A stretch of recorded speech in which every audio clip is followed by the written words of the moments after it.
global happenings today.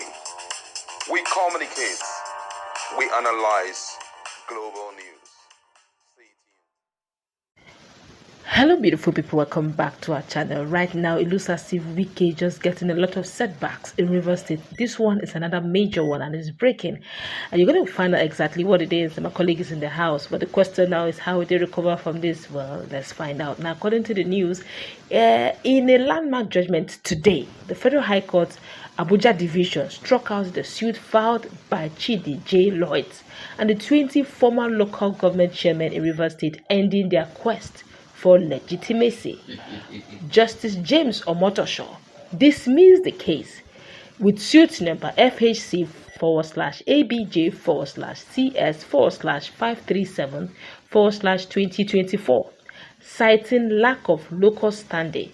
Lloyd and his co-plaintiffs had sought to extend their expired tenure, which ended on June 16, 2024, based on the controversial amendment law passed by the Rivers State House of Assembly under Martin Chike, Amaewhule, and 26 defected lawmakers.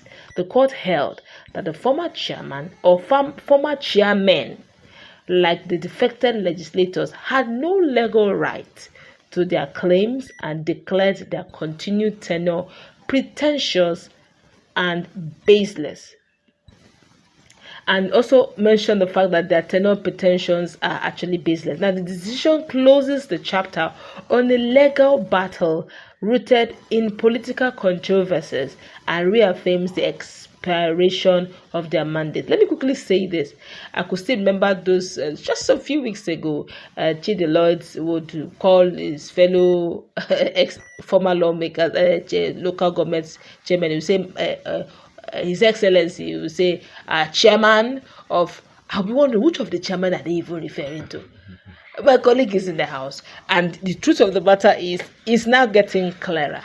What were they thinking? From the very beginning, I never thought at any point in time that they would get back. Because in as much as elections took place, INEC conducted the elections and then they were not in the ballot.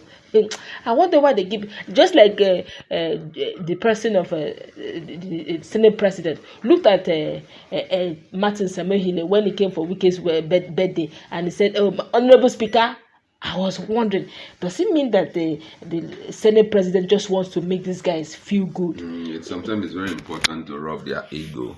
When you rub it like that, you can get their loyalty. So that's exactly. So it's for you to make your choice, for you to accept the reality of Constitution, or you just continue in your baseless claim. Now, I think it's glaring to them, as at yesterday, when the whole noise of getting back the as at yesterday, when all of them were in the secretariat, a lot of things went down. I could still remember that some of them were still, during the period of introduction, they were still introducing them as executive chairman of Ikwere local government, Moha, Tai, and all of that. You're not even getting allocation. And every time that someone like this other guy in Ikwere, Samuel Nwanosike, have the opportunity of being featured in any television interview, you see the way he would talk, and everyone was like, come on, does it mean this guy is yet to come to terms with this reality? Is it that they live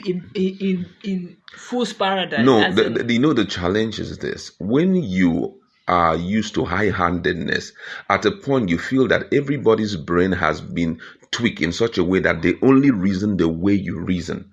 I think that's the situation that they're currently going through.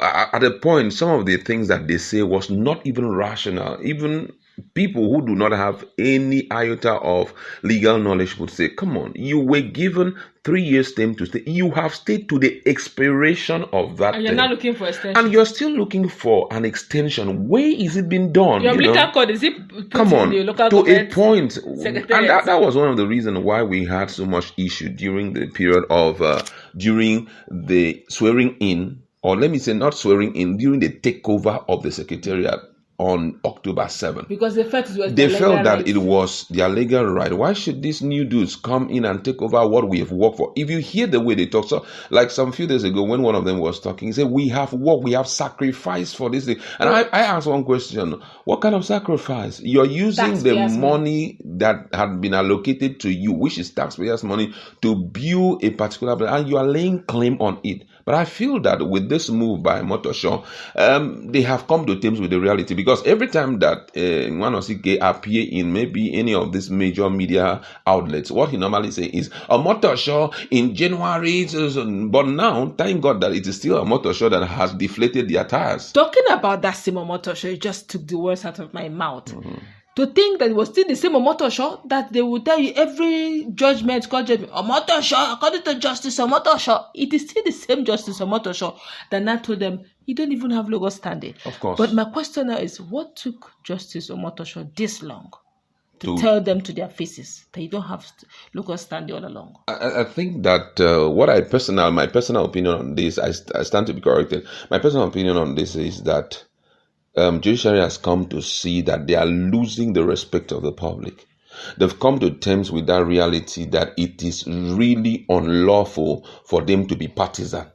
You understand? And they know that their code of conduct, stands against that. Okay. The reason why most people are now underestimating and choosing to obey court judgment is not because of anything, because of the fact that there's some 70% element of romance between the judiciary and the executive now, such that we see them being featured in so many occasions. They go in, people are doing birthday, you see them there. It wasn't meant to be. That's the sacred part of your job.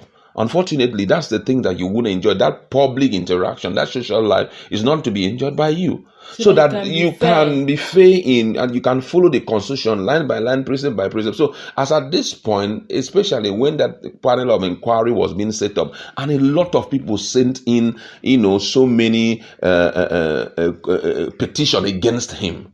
Those petitions were so much, it was against Omotosho. A lot of people were expecting that something will happen and possibly there will be a sledgehammer on him. But successfully, or let me say by the mercies of God, he was able to escape that. If I can escape that, then, I don't want problem. Apart from that, I believe that there are some of the things that they have done, which some lawyers or some judges must have called them and said, listen, here you goofed. We just wanted to protect your interests and all of that. Don't do it again. So why would I repeat such a thing? And if you notice fairly recently, that number one boss in Abuja has been taken over by so much activity. He's facing his job now, and he's getting a lot of accolades from that job. A lot of people are celebrating him. You're one of the best ministers and all of that. I also feel that he's losing grip in Rivers. Exactly, he's losing grip a great deal. And people are like, come on, this whole thing, it shouldn't be because of one man. My hard-earned reputation will be dented. So that's why it seems as though everything is going against them. But I believe that with this, they are still permitted, they are still permitted among their clique to still be calling themselves executive governor. They can even take the position of executive governor, it's still permitted, they can still romance with that name, executive chairman of so. They can romance with it if it will make them feel all right, because from all indication, it's as though their conscience have not been fully satisfied. So possibly for them to have rest, let them continue with this one. Is my personal suggestion. Why would they be living in denial? You are seeing in your way. And you are coming to come and claim. Let me pay the money. That to me doesn't make any difference. But let's go to wrap it up. We could go on and on. To think that it is still the same Omotosho that gave them hope. It's still the same Omotosho, Justice Omotosho, that drew the sledgehammer.